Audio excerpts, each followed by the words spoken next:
All right, so this morning I want to talk about learning and giving.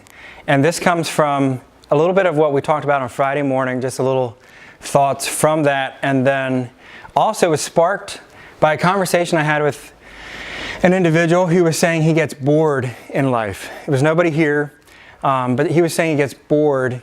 And so he starts something and then he gets bored with that, he starts something else. And he was wondering how he can not be bored with life.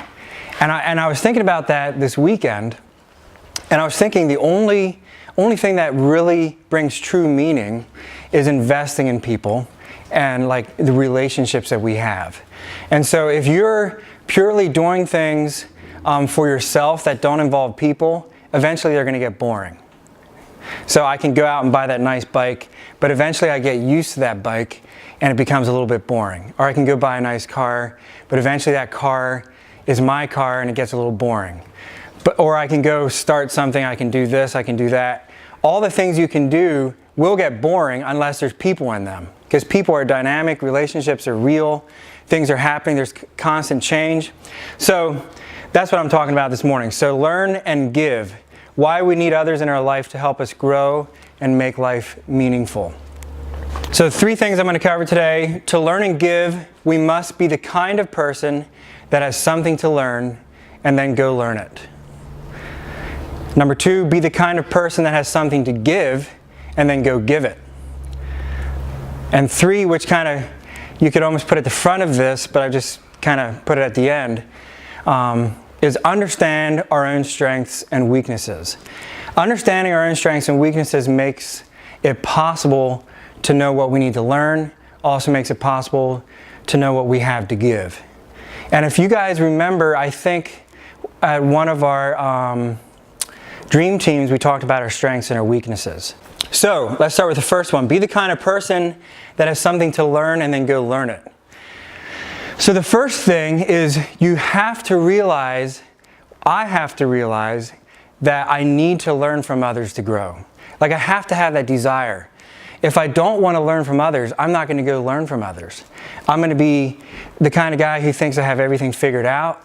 And when somebody else has a different opinion, I'm not going to hear them because I'm not trying to learn from others. So the first thing you have to do if we want to grow is we need to realize that we need to learn from others to grow.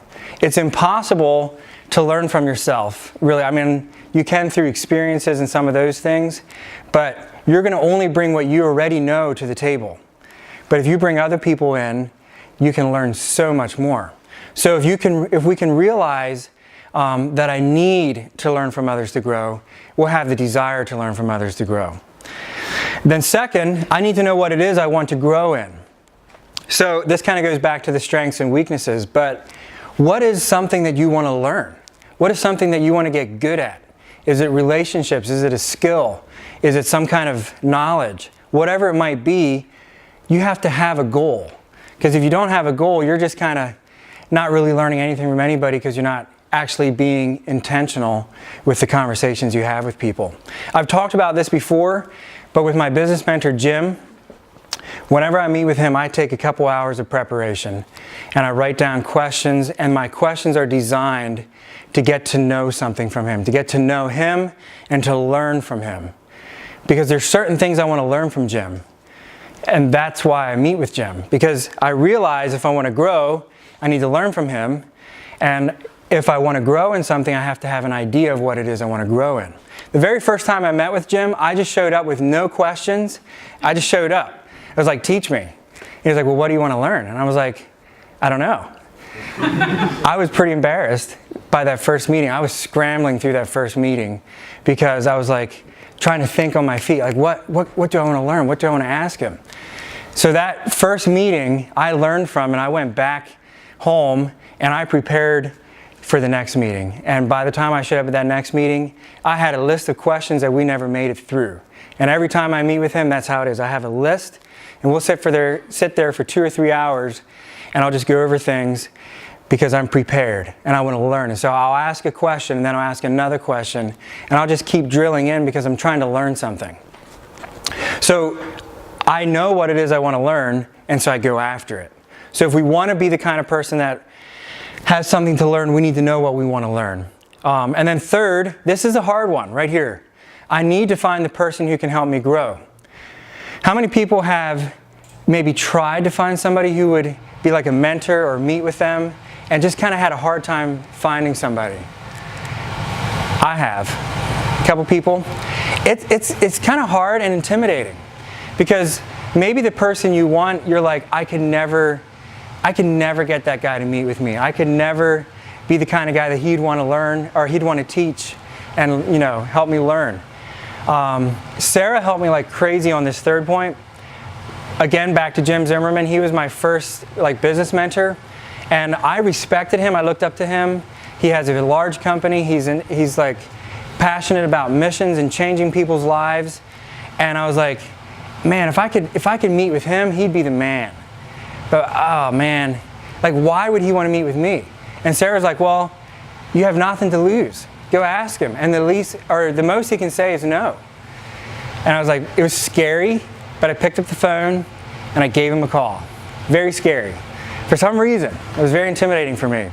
But we have to be willing to do the hard work and find the person who can teach us. I can tell you, Defense Experts is different today. I'm different today because I put that initial phone call into Jim Zimmerman. I don't think we'd be at the place we are today without Jim. I guarantee you we wouldn't be. So, if I want to learn, I need to go find the person who can teach me. And it really helps, actually this is very important, find the kind of person you want to be like so you can actually learn from them. If you're discounting everything that person says because it's some old guy who is very disillusioned with life and thinks us millennials are trash, you know, you're not going to really enjoy meeting with him because everything he says is coming from a tired, worn out perspective. No, find somebody that you really want to be like, that you could say, you know what, when I'm his age, I'd love to be like him. An older person is very helpful. Also, you can do somebody more your age, but find somebody. All right, second point. So first, we got to be the kind of person who wants to learn. Second, we got to be the kind of person that has something to give, and then go give it. First, I need to know that I have something to give to others. It can be easy to be kind of have a poor self-image and think, you know what, I'm just a normal guy. I don't really have anything to give to anybody. And it doesn't matter where you're at in life, I think that feeling can be very real. Because I know from an early age till now, like that feeling has stayed with me no matter what kind of position I have. It's always like, well, why would anybody want to learn from me? What do I have to give? But when you stop and think about it, we all are unique. We're all going after something a little bit different. We all have a different perspective. And so we all have something to give, especially if you're the kind of person who has something to learn. If you're going after something and learning something, then you can actually turn that around and give that to other people. So you do have something to give. Maybe you're good with your hands and you want to help pass that on to somebody. If you're good with carpentry, or you're good with mechanics, or you're good with computers, or you know how to think in systems, or you're good with people, whatever it is, pass that on to other people. So you have to have that first. If you don't believe that about yourself, you won't give anything to people because you won't feel confident enough to do that. Second, I need to invest in myself so I have something to give to others. I kind of already alluded to that. But the more you invest in yourself, the more you have to give to others. So for me, very, very important that I get up early in the morning and have my personal time. I need to go and study. I need to hear from God. I need to think through things. If I don't have my personal time where I'm investing myself, where I'm reading books, all those things, meeting with other people, investing in myself, I won't have much to give. So if you want to give, if you want to be the kind of person who empowers people, you need to invest in yourself. Very, very important. A lot of high givers really don't take good care of themselves. They're very notorious for just giving way too much, burning themselves out, and then they have nothing to give and they pull back. This has been me for years. I give and I get burned out and I pull back, and then I'm like refreshed again and I come back and I'm giving and I pull back. It's all because I don't have a sustainable way of investing in myself and taking care of myself. So, very important, if you want to be giving to others, you need to invest in yourself so you have something to give. Third, I need to find a way to give to others what I have to give. So maybe you hang out with people, and it can be in a very informal setting. You invite people over to your home, and you have this kind of relationship where you're impacting them and they're impacting you, so you can give and learn all at the same time. Or maybe you are part of a kids ministry where you go into the city and you learn how to give there something that you have, or you work with students somewhere, you volunteer or whatever. Find a way to give what you have to give. You have to find those people. And this last point on there, the bonus of giving to others is that we grow by doing so. This is so true. We want to grow by learning from others, but when we give, we even grow in that giving, because you kind of cement it in your life. Like, you learn something about yourself, you learn something more about the thing it is that you already know that you're wanting to give. Like, it helps make you, stronger and more wise in whatever it is that you have to give. So, breaking it down, somewhere to start. Look at yourself, understand your strengths and your weaknesses. So, if you know, like I said earlier, what you have to give, be intentional with passing that on to other people. And if you know what it is that you want to grow in, be intentional with finding somebody who can help you grow in that. So it's that simple. Take a moment to think about it. Take a morning sometime this week and think about what it is that you're good at and what it is that you want to get better at. And sometimes it's something you're already good at, but you want to learn to be even better at that certain thing that you're good at. And then find someone to learn from and make it happen. Just do it. If there's somebody you know that you would love to be with, and you love to meet with them once a month or every other month or whatever you want to do, give them a phone call, and they can say no, and that's okay. But make it happen. Go find somebody. Very, very important. When you take that first step, that's probably the hardest part, and then just make it happen from there, and you'll grow so much. And then be intentional with impacting everyone around you with what you have to give. So, don't just, let's say you're good at, making people feel loved and cared for. Don't just do that to a certain group of people and then not care for anybody else. Care for everybody. But there's certain people you're going to care more for because they're close to you and you're actually really investing there. But just because you're doing it for some doesn't mean that you get the pass on everybody else. So if you practice what you're good at with everybody, that's something you can give to everybody you meet, and it can impact a lot of people. But do be intentional with finding a few people to give very intentionally to. So, Sarah found this quote somewhere, or somebody found this quote. Sarah passed it on to me, but I don't know. Yeah, Sarah. It's not original.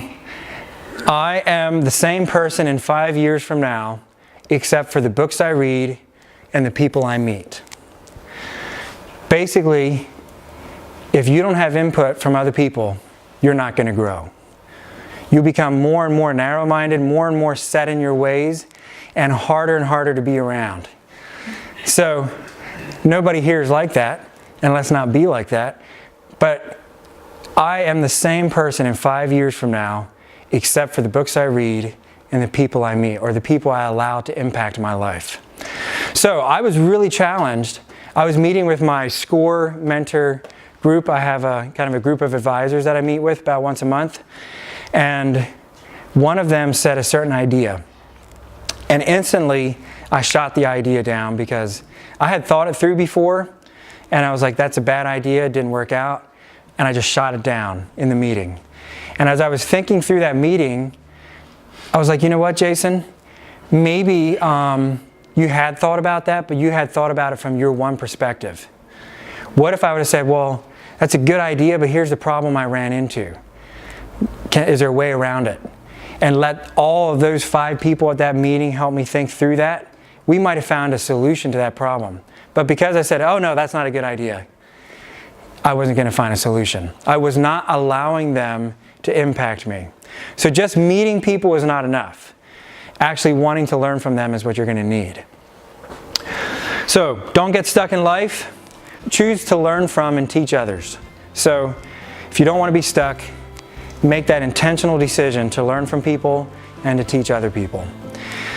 That is how you will live a life that is full and rewarding and not boring. I guarantee you. Because relationships are constantly changing, people are constantly changing, and that is where you can impact forever. You can change somebody's life forever. So very, very important that we do these things. Yeah, so I just wanted to share that. Find a mentor, very important. Find somebody to mentor, and those terms can be a little bit intimidating. Find a good friend. Find a good older friend. Find somebody to learn from. Your life will never be the same and you'll never regret it.